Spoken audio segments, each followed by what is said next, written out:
Trump under historic scrutiny. I personally approved the decision to seek a search warrant in this matter. A newly released search warrant shows former President Trump is under investigation for possibly violating the Espionage Act. The FBI, reportedly looking for nuclear documents, removes boxes of classified information from Trump's Mar-a-Lago home. How do you feel, Mr. Trump? How do you feel? Meanwhile, in a separate investigation, Trump pleads the fifth, what his growing legal challenges mean as he weighs running for president again. Plus, if you are smuggling a child, then we will prosecute you. the 18-month investigation into the Trump administration's traumatizing policy of family separation. Next. This is Washington Week. Corporate funding is provided by Consumer Cellular. Additional funding is provided by Koo and Patricia Ewens for the Ewen Foundation, committed to bridging cultural differences in our communities. Sandra and Carl DeLay Magnuson, Rose Herschel and Andy Shreves, Robert and Susan Rosenbaum, the Corporation for Public Broadcasting, and by contributions to your PBS station from viewers like you. Thank you. Once again from Washington, moderator Yamiche Alcindor. Good evening and welcome to Washington Week. It's been an extraordinary week of news, of legal challenges for former President Donald Trump. And it's been nearly a week since the FBI executed a search warrant on Trump's Mar-a-Lago home in Florida. That warrant, unsealed today, shows Trump is under investigation for possibly violating the Espionage Act and for possible obstruction of justice. FBI agents were reportedly looking for nuclear documents and carried out boxes of classified information. After the search, Republicans expressed outrage. We now find that justice in America is not equal. It's determined upon whether you want to go after a political person or not. On Thursday, the Attorney General made a rare public statement. Upholding the rule of law means applying the law evenly, without fear or favor. Under my watch, that is precisely what the Justice Department is doing. Former President Trump is defending himself today. In a statement, he said, quote, number one, it was all declassified. Number two, they didn't need to seize anything. They could have had it anytime they wanted without playing politics. Of course, something that the DOJ takes issue with. Joining me tonight to discuss this big news week and more, Evan Perez, CNN's senior justice correspondent. And joining me in studio, Robert Costa. He's chief election and campaign correspondent for CBS News and co-author with Bob Woodward of the book Peril. He's also, of course, a former moderator of Washington Week, so we're so happy to have him back in the table. And also, we have Phil Rucker, the deputy national editor for the Washington Post. Thank you all for being here. Evan, of course, this is a huge week, a huge moment for our country when we've never seen the home, the residence of a former president search. We're also using words like nuclear documents and Espionage Act. Talk a little bit about what led to this search, why this search happened, and also what did federal officials obtain based on your reporting?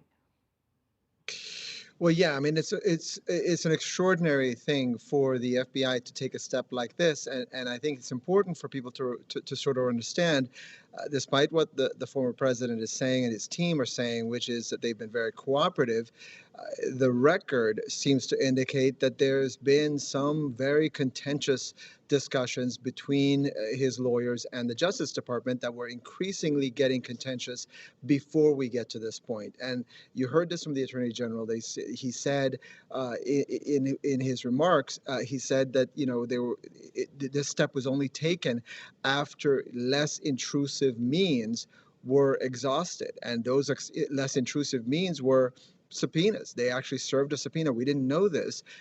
We've been reporting on this Mar-a-Lago investigation, these 15 boxes that were taken from by the National Archives back in May of 2021. We've been looking into this, and everything we've heard from the Trump team was, everything is fine. There's nothing going on. It turns out They were the subject of a subpoena. In June, the agents went there and retrieved documents that were classified, and then even after that, they served another subpoena to get surveillance tapes from Mar-a-Lago, and then of course the search that happens on Monday. So in context, it means that this has been a building process before they took this unprecedented step of doing this search. And of course, today we learned there's nearly 33 a list of 33 items here, 11 sets of documents that were various levels of classification, including top secret SCI. This is the highest level. This is the stuff that you have to go into special rooms to be able to read in the U.S. government. And Phil, the Washington Post is reporting that some of these documents, your paper, of course, the Washington Post, is reporting that some of these documents are nuclear weapons. We've covered Trump together, but this week seems to have really been a different kind of moment for him. I wonder, what's your sense of this moment, given what we know about former President Trump and what we know about what federal officials obtained?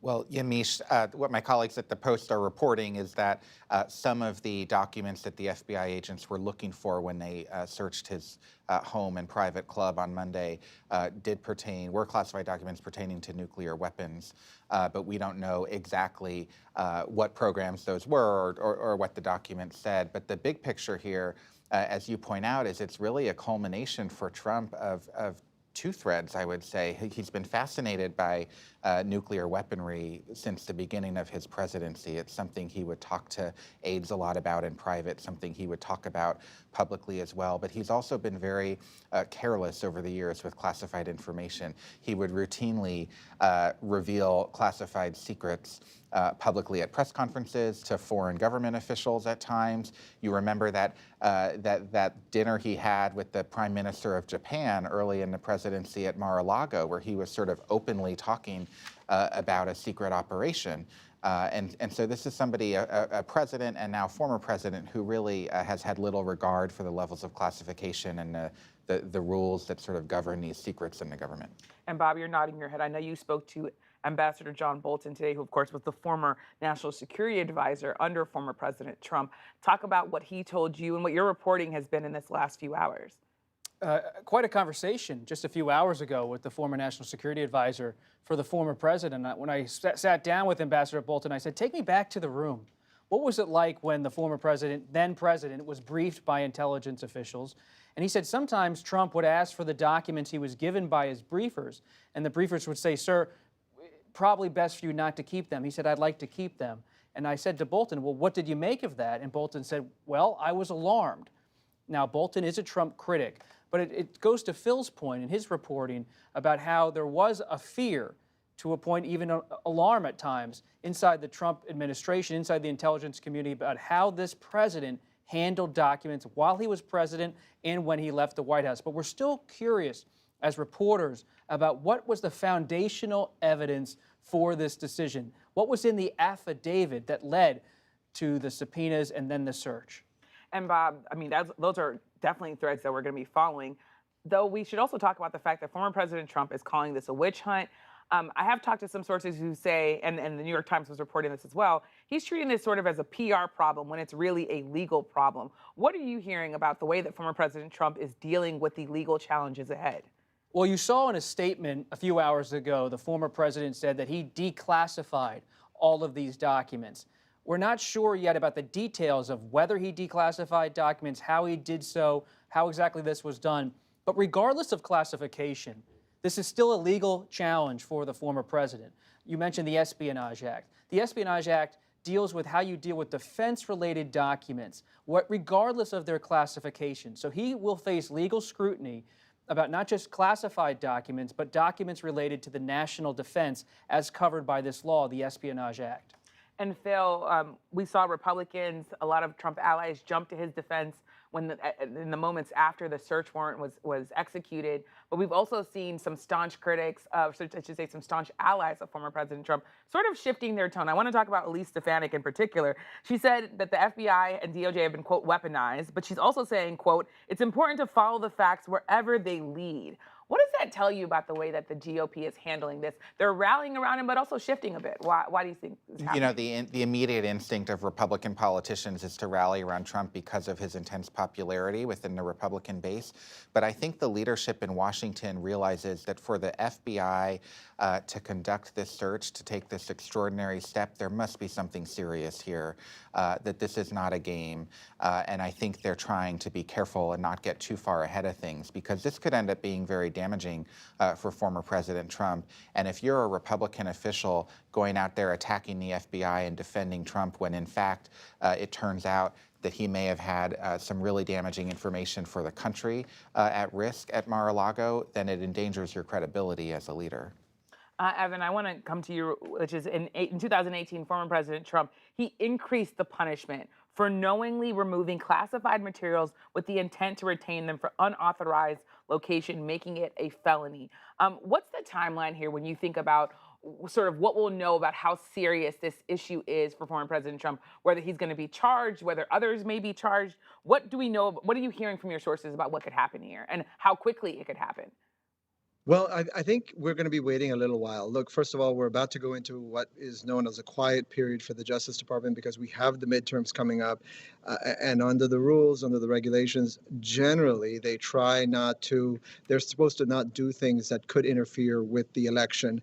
And we have Merrick Garland, who is the Attorney General, and he's absolutely going to follow that rule. So I think for a while we're not going to hear very much. Probably what we're going to hear from more is from the Trump side, because he, of course, is as you guys have been talking, he looks at this in through a different lens.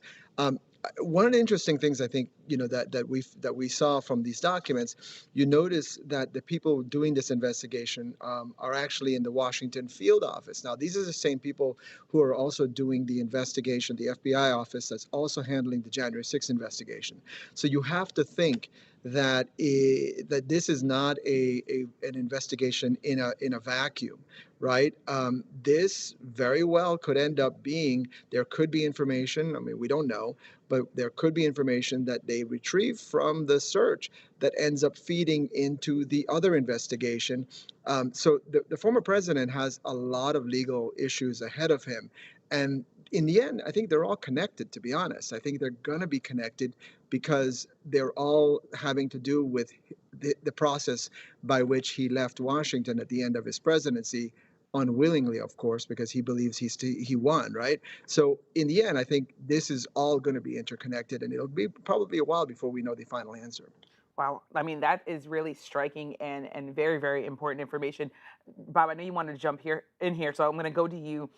With this, yeah, I know you were outside Trump Towers, outside in New York, when Attorney General Eric Garland was making this announcement. Can you talk a bit about what you're hearing about how this might impact former President Trump possibly running for office? We're hearing that he could announce as early as next month. And of course, I know you were nodding your head, so anything else you wanted to add? Yamiche, it was such a historic week to have someone who almost landed on the Supreme Court, who's known for his low-key personality, Merrick Garland, the Attorney General, step out and talk about an ongoing investigation about a former president and an FBI raid, search at his home. This is something we just haven't seen in American history. And so it's hard to say exactly how it's going to affect the former president's possible 2024 presidential ambitions, but it's clear that inside his inner circle, people are urging him to make an announcement, perhaps even before the midterm elections. But some other Republicans, like Senate Minority Leader Mitch McConnell, have been pretty muted about what this all means politically. They know Trump has a lot of political capital in the party, but they too are waiting to see how exactly this plays out and what the evidence is in this probe. And Evan, I'll come back to you. Bob's talking about how this might play out. I talked to some people who said the DOJ, inside the DOJ, there were people who wanted to see Merrick Garland come out and really defend the institution and defend themselves. But there are also some people that told me they're a little worried that maybe the DOJ might not have the goods, what might happen if there might be political fallout here for the DOJ if Trump isn't charged, if there isn't sort of a more serious second chapter to this. What are you hearing? Take us inside the DOJ. No, I think absolutely right. I think both of those things you hear, and I think there's a lot of concern. Certainly, I think at the Justice Department, they have been attacked by these people who work there have been under attack from Donald Trump obviously, since he came down that escalator, right, before when he was announcing to run for president. So you do hear both concerns that you could end up, this could end up ensuring that Donald Trump returns to the White House. In the end, though, I think, the people who work there, they believe that, they got to follow the law. They got to figure out whether there's a violation here and whether there's a case that they can bring. Not only this one, but also having to do with the effort to impede the peaceful transfer of power. Yeah. Those are two very serious things that they just feel they cannot turn away from. And yeah, I mean, they were very concerned for a while there because the former president had the field to himself for about 72 hours, setting the narrative, saying that there was evidence planted. So I think by and large, they viewed that it was important for the Attorney General to go out and Yeah. say something. And I only have a couple minutes left, but we have to talk about two other big things. Trump pled the fifth in a separate investigation, Phil. What do you make of that? Well, my immediate thought is thinking back to all those political rallies in his campaign when he would mock other people for pleading the fifth, and he pleaded the fifth so many times in succession earlier this week in that New York courtroom. Look, it's a sign that he's not willing to cooperate with this investigation into his businesses, but it's a reminder for all of us that he is in legal jeopardy on multiple fronts. In New York for his businesses, in D.C. not only for the use of classified documents, but for the fake elector scheme, and down in Georgia where the state authorities are honing in a really serious way regarding his handling of the election aftermath there. And Phil, we would be maybe talking about this big bill that Democrats got across the finish line, except that we have all this news to cover. So where does this leave President Biden and Democrats who really wanted to spend this week taking a victory lap? It's a giant question mark, frankly. I mean, this has been probably the best 10 days of Biden's presidency in some time, and yet it's been washed out of the headlines because of this Trump investigation. And I think the question for Democrats is, can they build on the substantive accomplishments of this bill to message to voters who are very concerned about the economy, obviously, and concerned about a number of fronts as well. So what that looks like in a campaign context after Labor Day when the messages start to hit the airwaves. And last 30 seconds to you, what do you make of sort of where this is politically with Biden and Trump now in the news? To build on Phil's point, as reporters, I think we need to be careful because we couldn't have predicted what happened in Kansas in recent weeks with the vote supporting the position on abortion rights. We didn't see the former president was going to invoke the fifth and then have an FBI search at his home. We don't know what's on the horizon necessarily. We know the kitchen table issues like the economy, always front and center. But in a tumultuous political time like this, I'm holding back on any predictions. Yeah. Well, thank you so much to Evan, to Bob, to Phil for joining us and for sharing your reporting. This week, I also want to highlight some incredible reporting in The Atlantic by reporter Caitlin Dickerson, who joins me now. She spent 18 months investigating the Trump administration's family separation policy. Caitlin, what's the most important thing that people need to take away from your reporting? I think the most important takeaway from my reporting for me is that in an administration like that of Donald Trump's, the ostensible agnostic moderates and their views and their actions are just as important as people who have really hawkish views. Stephen Miller, President Trump's chief immigration advisor, and another advisor, Gene Hamilton, who worked for the Department of Homeland Security and later Justice Department, they pushed aggressively and really without, they were just completely unabashedly for this policy to be put into place.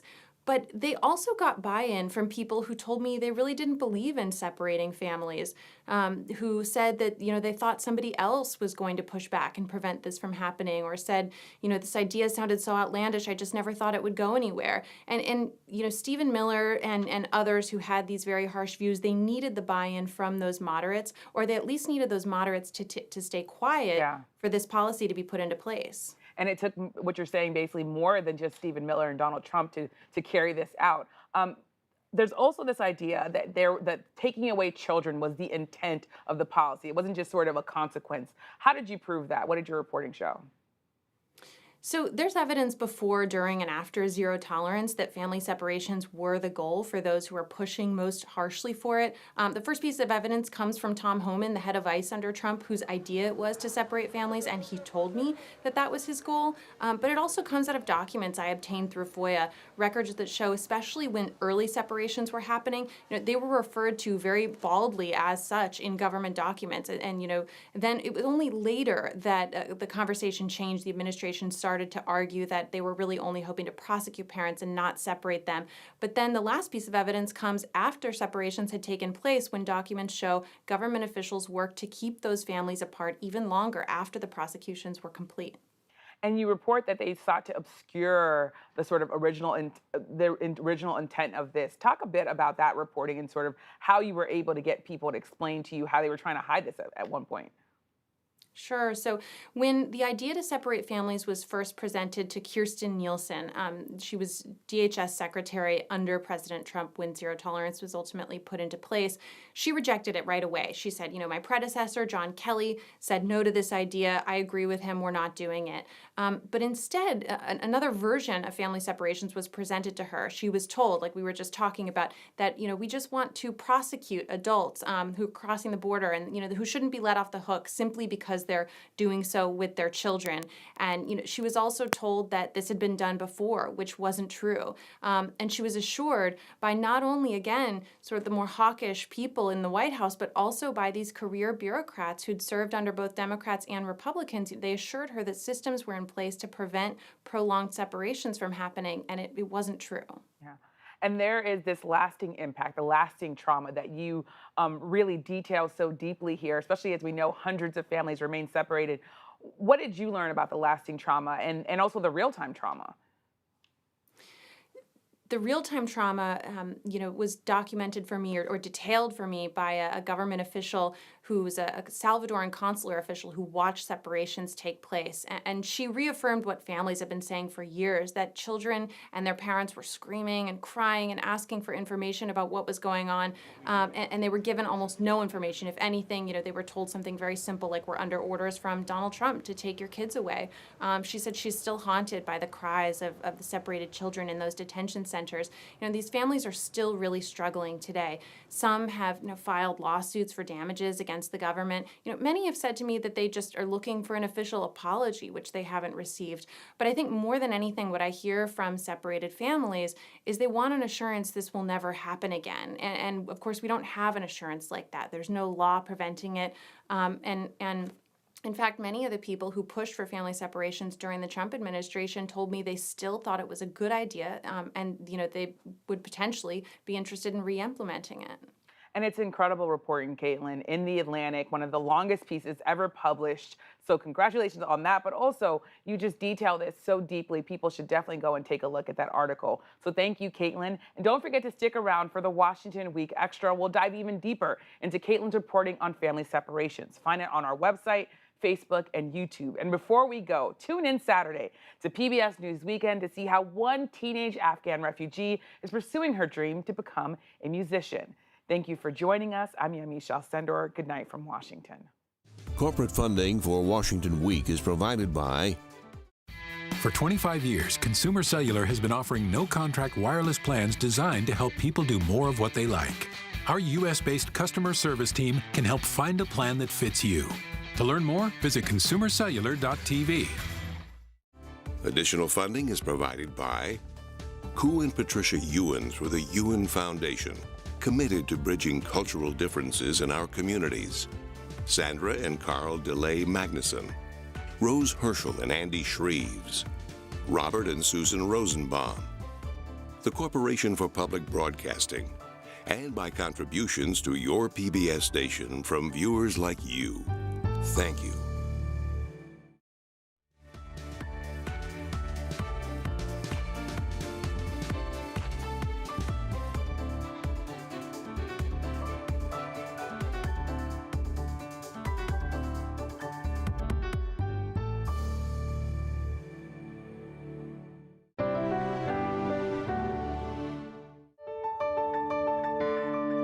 You're watching PBS.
Welcome to the Washington Week Extra. I'm Yamiche Alcindor. I want to welcome back Caitlin Dickerson of The Atlantic. We are going deeper into her 18-month investigation into the Trump administration's policy of separating migrant children from their families. Most notably, she wrote this week that separating children was not just a side effect of the policy, but it was the intent. So, Caitlin, thank you so much for being here. You spent, I know, a lot of time on this, 30,000 words, one of the longest articles ever published in The Atlantic. What is the thesis of your article? What do you want people to really take away when you think about what you want to illuminate through this reporting? Well, the thesis of my article is kind of multifold.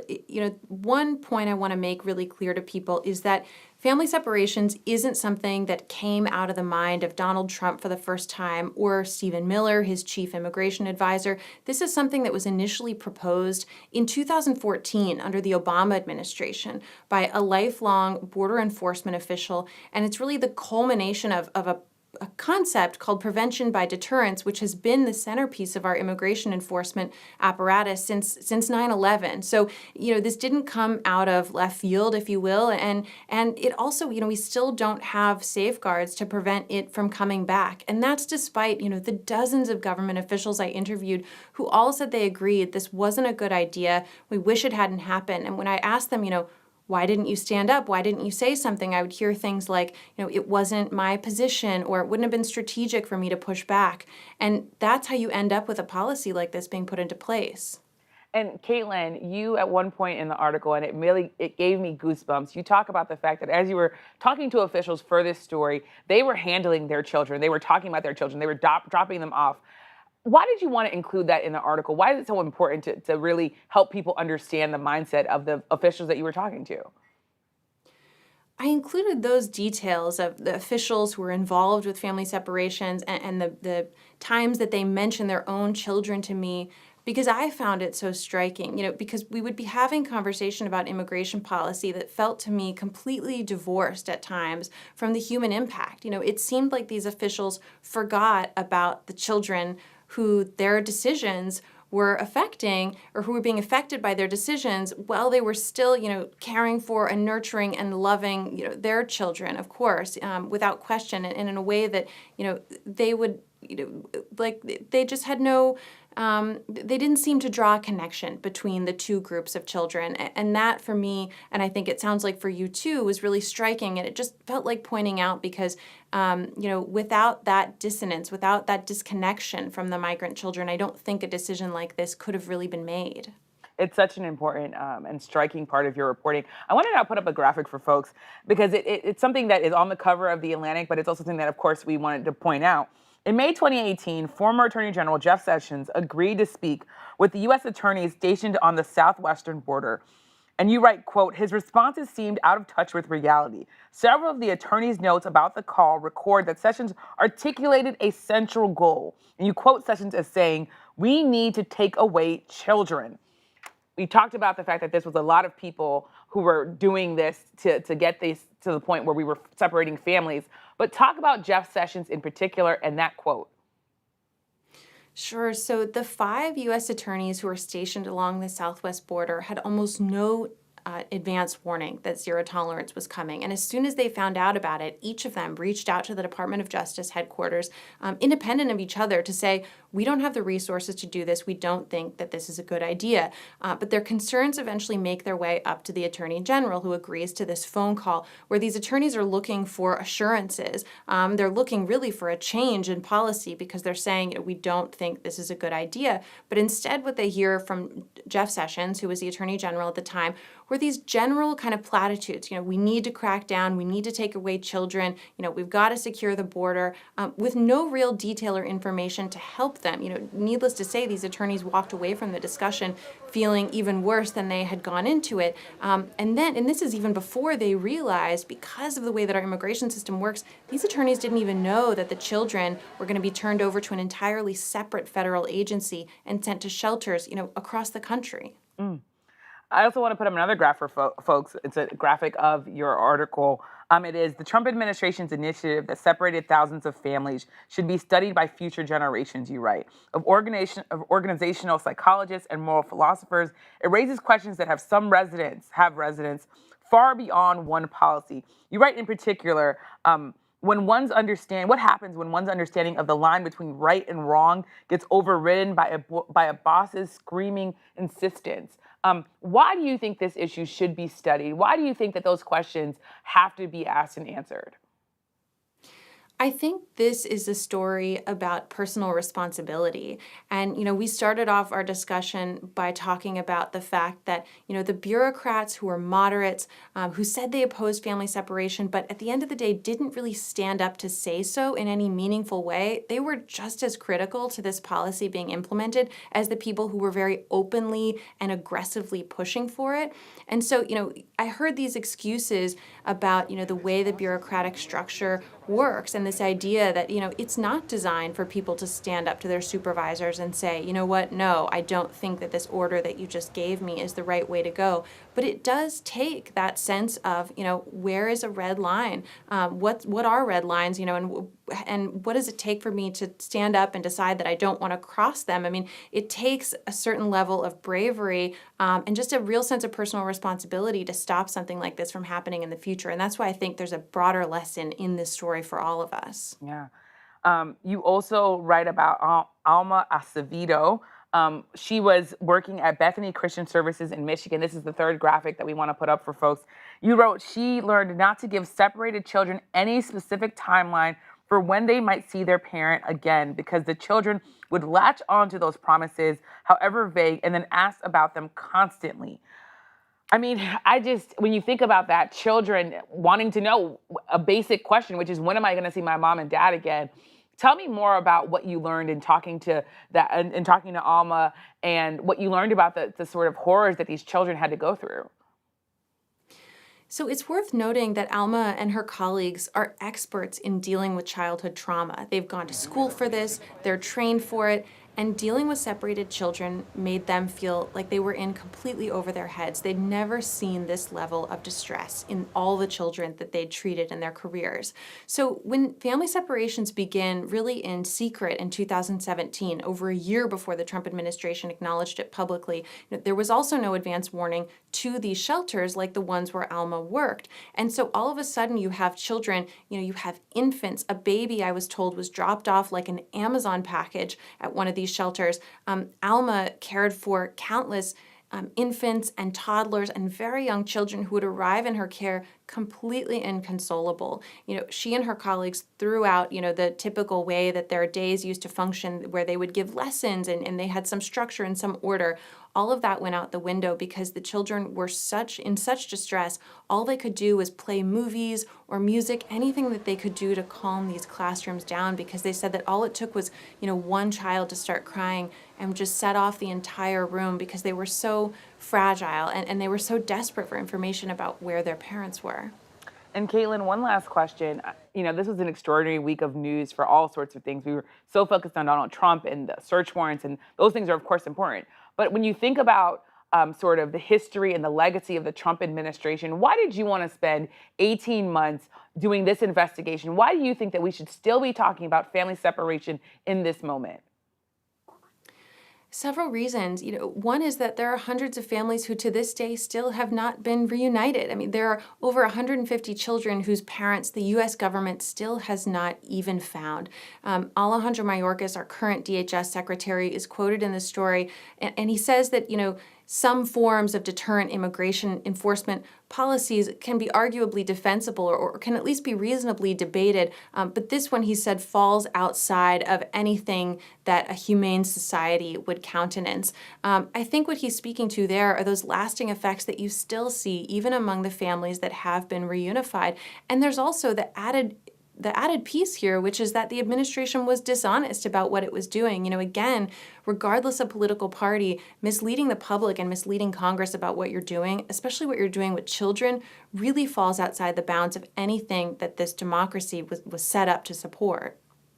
Well, Caitlin, we'll have to leave it there, but thank you so much for your reporting. It's great reporting. Again, it's in The Atlantic. You should definitely go on their website. For those there, you can listen to it. It takes 3 hours to listen to. I listened to it. It's a great piece, and really illuminates one of the worst chapters, frankly, and an ongoing chapter, unfortunately, in our nation's history. I'm Yamiche Alcindor. Good night from Washington.